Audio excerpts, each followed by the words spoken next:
Menyampaikan selamat datang dan terima kasih serta apresiasi kepada Bank Indonesia Kantor Perwakilan Sumatera Selatan mencatat sebanyak 600-an lembar uang palsu telah beredar di Sumatera Selatan pada tahun ini.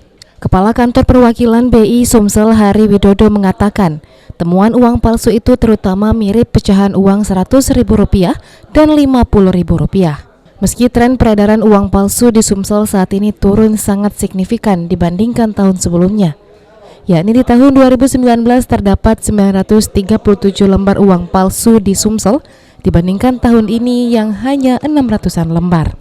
Namun masyarakat diminta untuk selalu waspada saat hendak bertransaksi agar terhindar dari hal yang tidak diinginkan yang justru dapat merugikan. Masyarakat juga dihimbau untuk tidak takut melaporkan apabila benar adanya ditemukan peredaran uang palsu di masyarakat. Bisa melalui pihak Bank Indonesia atau melaporkan ke aparat kepolisian.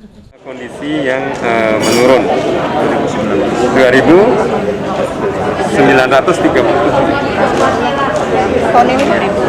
Tahun ini hanya 600-an.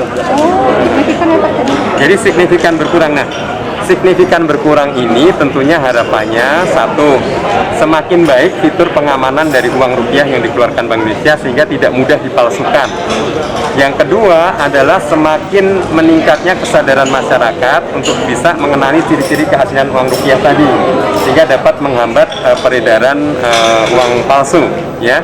Dan tentunya memang ke depan kita harapkan kejahatan mengedarkan uang palsu ini semakin berkurang, ya, karena ini sangat merugikan masyarakat. Untuk menghindari kecurangan uang palsu, pihak Bank Indonesia terus mengedukasi masyarakat agar cinta, bangga dan paham rupiah dengan mengenali detail ciri uang asli.